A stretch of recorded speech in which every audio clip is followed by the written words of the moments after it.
In this lesson, we're going to take a look at a question from a student in my Spring Boot Introduction course. If you'd like to get access to over 11 hours of video training from me on Spring Boot, just click on the link below in the description. So the question is this.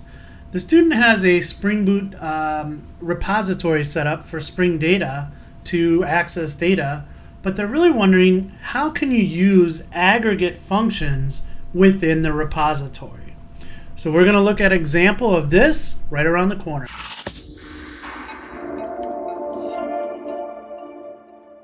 Alright, so we're here in a Spring Boot project. This is a very basic project. I'll post the code to this, but if we look at the POM here, we have just a few dependencies. I have a Spring Boot Starter Data JPA and Starter Web, and I also have some dev tools in here. You don't need that if you don't want it, but I also have an H2 database. So really that's all there is to this application. There isn't much going on here. So we have our main application class that doesn't look pretty normal here. We have a user controller that has a few different mappings, which we'll get to in a second. We have a domain object that represents a single user, and all it has is an ID, a first name, and an age. And so we're going to use that age and that first name to do some aggregate functions on. We have a service, which the controller calls, and then in turn calls the user repository. So our user repository is blank right now, but what I want to do is start to fill this application in. So the first thing I want to do is actually set up some demo data here. So what we're going to do is we're going to actually create a command line runner. And what I want to do is actually grab that user repository. So I'm going to say user repository, call that user repository.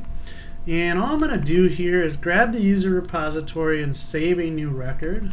So I'm going to say new user, and we're just going to add some data here. And that user is going to have a name, so we'll say Sam, and it's going to have an age. So let's actually copy this out 4 or 5 times here. We're going to create a new name here. We'll say Joe. We'll give it an age of 25. We'll say Mark. Mark is, let's say, 48. We'll go with Emily. We'll say Emily is 26. And finally we'll say Nick, and Nick is going to be 59.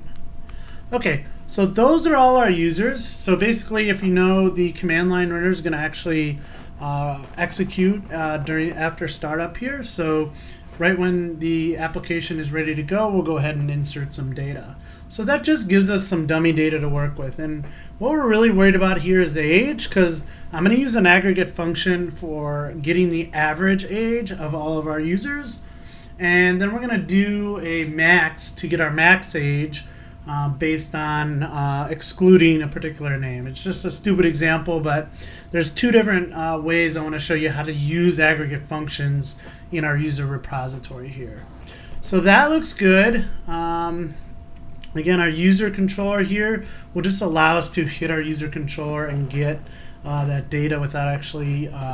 So we're going to have a get mapping for average. So we have /users/average /users/max/name, and I'll show you why we do that in a second.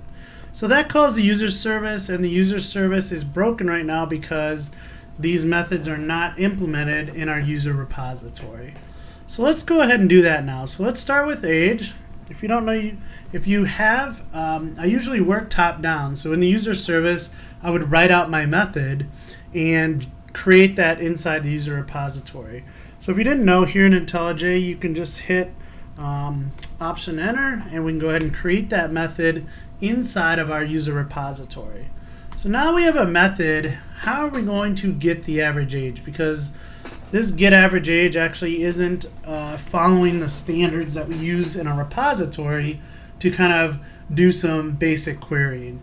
In this case, we're actually going to use the @query annotation, which allows us to write out SQL, whether it's JPQL, the Java Persistence Query Language, or just straight native SQL. So we're actually going to do two here. We'll look at one in JPQL and we'll look at one in just plain old SQL. So let's start here. We're going to say at query, and then this is going to be the value of what we're selecting here. So again, this one is using JQL or JQPL, JPQL. I keep getting I'm used to just JQL, but so basically we're using the Java persistence query language here, and that kind of has its own syntax. It's a little different than SQL. So if you're not used to seeing it, if you've never used straight Hibernate, it looks a little different, but you can kind of pick out what's going on here. So in the Java query language here, we actually get some aggregate functions just like we do in SQL, and one of those is actually average. So I'm going to say u.age, and where that u is coming from is I'm going to say from user u. And so now that should give us exactly what we're looking for. So that's using an aggregate function where we're doing it on the column age, and that should get us our average age. So we're going to actually create one more. And if we say at query, so now what we're going to do is we're actually going to have some SQL in here. But in this case, this is actually going to be straight SQL. So we need to tell it somehow that this is going to be SQL. And we do that by saying that this is a native query. So what we're going to do is now we can write actual SQL in here.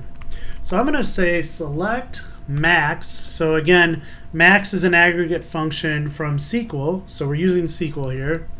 And we're going to say I want you to grab the max age from user where first name does not equal to whatever we pass in here. And then that's a native query equals true. So what we're going to do here is come back to our user service. So we have this get max age minus, and again we're passing in a name here.